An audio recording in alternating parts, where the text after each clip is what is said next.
Hey everyone, it's Ian here, and in case you didn't know, today is my birthday! 40 went very quickly, 41 is here, not slapping me in the face, it's caressing me.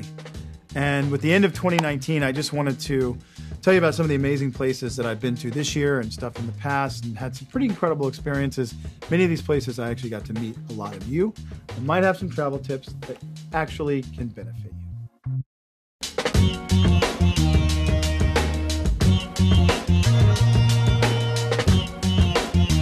I was just in Portugal a few weeks ago, and I hadn't been there.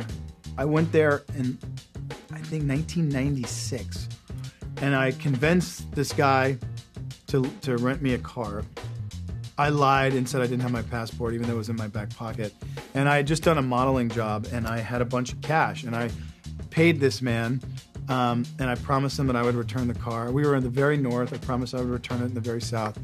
And it was just me as, I think, 17-year-old kid traveling down the coast of Portugal. But I cannot wait to go back to Portugal and bring my family, because I had forgotten how special that place is, and I loved it. It was eye-opening for me to be back in a place that I hadn't been for so long. So thank you. Thank you, Portugal. One thing that you have to bring, you have to have comfortable shoes. And these cities and these towns are gorgeous, but they go, you're gonna wanna move around a lot. You don't wanna skimp on having great footwear. You have to. Footwear and sunblock, because you will get hammered. But it's a gold, you get this like nice kind of golden color. If you wanna look stylish, great. Do it with comfort. Whether you're in Lisbon, or you're in Porto, or you're in Spain. San Sebastian is another amazing city. Barcelona obviously will blow your mind in every way, shape, and form. You want to be able to go and move and have a little bag, because you'll be at breakfast, all of a sudden you'll be in museums, you'll be at lunch. Before lunch knows, you're like on the beach, some people you just met, then all of a sudden it's dinner, and then you're in a bar listening to somebody play, music, and then you're dancing in a club, and all of a sudden it's literally 6 a.m. These things that just string together because the people and the energy just keeps going and going and going, that you feel compelled to just keep going because the conversations are so deep and so beautiful. So I know I might look like a lunatic when people say, wait, so you go to breakfast and then you end up in a club at 6 a.m? Yes, that has happened. Not once or maybe 20 times, like 100. You don't need to bring a big bag, and you don't need your iPad, and you don't need all that stuff. Just go. Experience. Get off of this and out of this and just do this, Oh man, Paris, I go to Paris every year.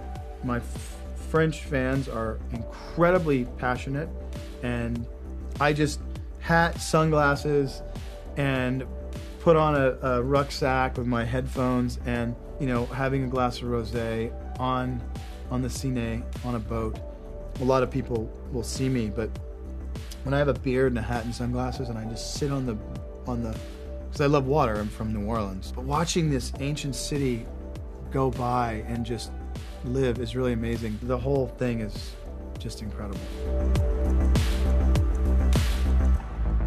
Backpack essentials are sunblock. You want to have headphones, because there's these cool apps now you can put on your phone, and you can really take in a city, and some vitamin packets, things that are going to keep you going, because you just want to be up and alive. You know what I mean? You don't want to be bogged down. Whenever I talk about Milan, this happens. I get such a smile on my face, because so many of the memories I have of my formative years were spent in Italy, France, and Spain. But I was based in Milan. And that photo is where I lived. It's Piazzale Zavatari. I went to Milan for the first time in December of 1994 as a model. I mean, this is a long time ago, and I moved back there the next year. I learned so much about culture, fashion, art. Going back to that photo really quickly, I think that was a year ago, last year, and I sat there standing on the same stoop where I remember I had forgotten my key and I couldn't get into my apartment early one morning. But I was sitting in the same place that I moved to in like 1995. I'm standing there in 2018 as a grown man with a child and a family of my own. And it was so emotional standing there looking at my old door and watching people. You know, the storefronts changed. There was a bakery there now.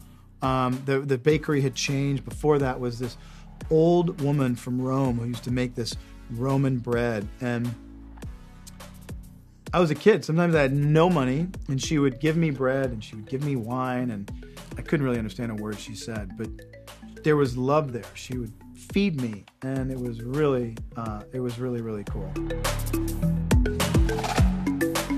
Sao Paulo has every thing you could ever imagine in the history of the world. You don't need to bring anything because the Brazilian people will fill you up so quickly. Sao Paulo is one of my favorite places to go and explore. It's the biggest city I've ever seen in my life. And you go and you glide through it, and then you land on top of this building, and then you go down on the streets, and it is just happening. And Sao Paulo is the city that gives me the most love of anywhere I've ever been. I went to do a store appearance there many years ago. And after speaking to the authorities, I learned that 26,000 people showed up to say hello. And it was an amazing experience. I'd never seen anything like it.